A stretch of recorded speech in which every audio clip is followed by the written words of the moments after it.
Hey everyone, it's Ben Hardy here, and in today's video, we're going to be going over all the things that I like and the things that I don't like about the all-new 2021 Lexus IS 350 F Sport, and let's just get right into it. Now let's start things at the front end of the IS 350 F Sport, and I think this is one of the most beautiful brand new cars on the market right now. Like, it's just so sporty and cool looking. You've got a bunch of really nice sharp angles all over the car. You've got the really cool LED accent lights, all blacked out front grille. It just looks fantastic, literally from every single angle.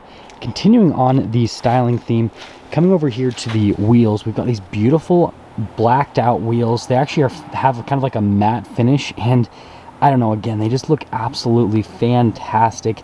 I've never really seen a wheel that looks quite like this on a stock car. I've seen aftermarket wheels like this, but not stock ones.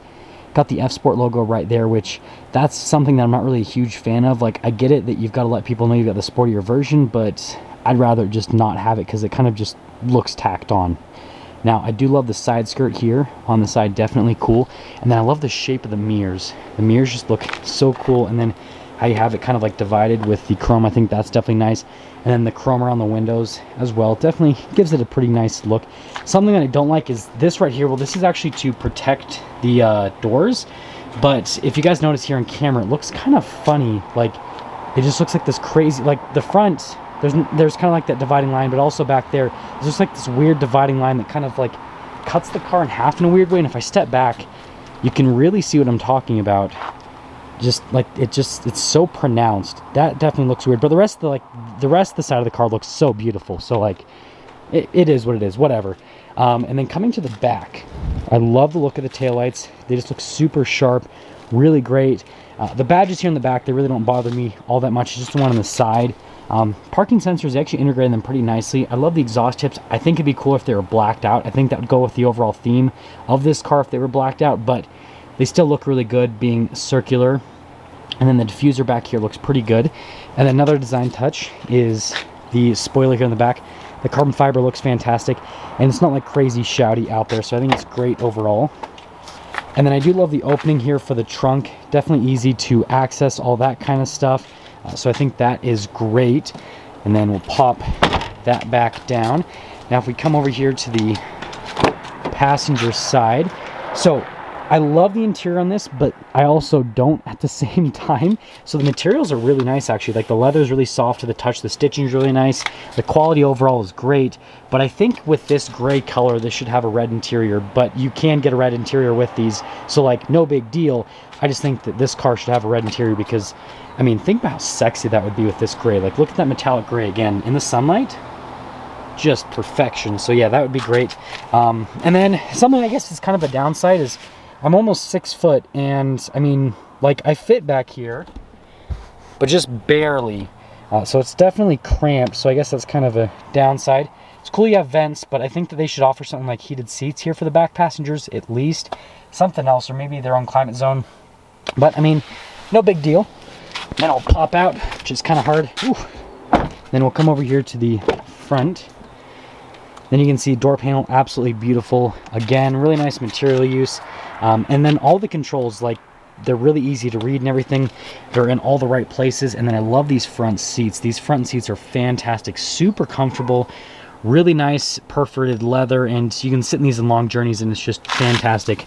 I love that they did nice pedals and they didn't just do cheap plastic. And then I guess I love the fact they have a camera button here, but it's kind of like hidden in a sense when you're sitting in the driver's seat. Like, look at this. Like, you kind of have to, like, really reach down to get to that. So I guess it's a little bit of an annoyance, but no big deal.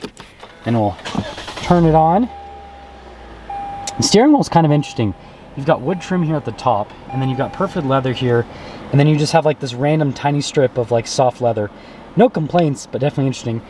Here at the paddles, I actually like the paddles. Now, they're not necessarily the nicest material use wise, but that doesn't even make sense. They're not the nicest materials, but they definitely have nice actuation on them, so no complaints there. And all these controls are really easy to use, so no complaints there. I guess the cruise control is kind of weird, so that's one thing that I've never been a fan of, is Toyota's cruise control. I know this is a Lexus, but they use the same cruise control system.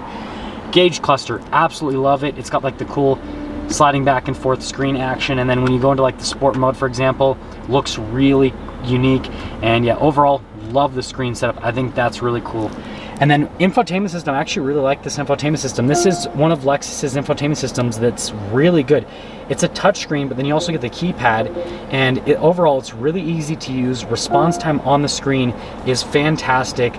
Like, I have absolutely no complaints, and usually you have to like say that with the Lexus touchscreen. You have to say, oh, it's great, but I wish it was a touchscreen, or oh, the touchscreen's okay, but I wish it was a little bit more responsive. Whereas this, the touchscreen part is responsive, and this little keypad part right here is also responsive.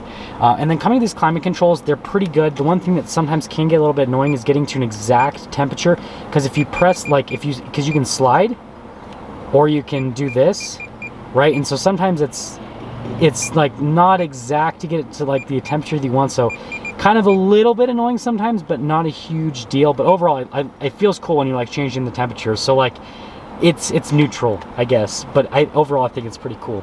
And then the ventilated seats and the heated seats, I think it's funny that like for the driver they're right in front of the shifter, so they're kind of hidden, but overall really cool.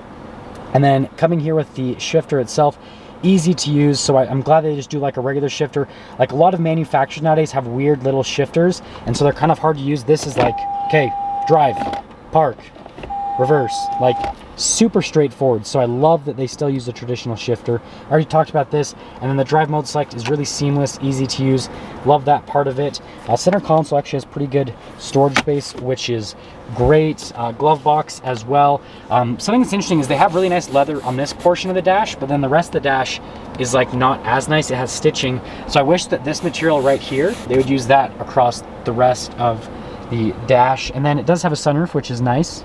Definitely like that as a feature. Regular mirror, all that kind of stuff. Does have blind spot monitoring. Safety tech with this is great. Like, it's got a ton of different safety tech. And then something else that I really like is actually the price. So stickers for about, hopefully you guys can see that, it doesn't want to come through, $56,000 for the MSRP. Comes with a ton of equipment. Most of it's standard, and you guys can see the stuff that is optional on it. I feel like it's a pretty good value for everything you're getting. And now we have to get into the big thing that I really don't like about this car. Insert elevator music. Just kidding. It's hard to find elevator music that's not copyrighted. Here's my issue. The 3.5 liter V6, fantastic, 311 horsepower. It has a 6-speed automatic that is as old as time.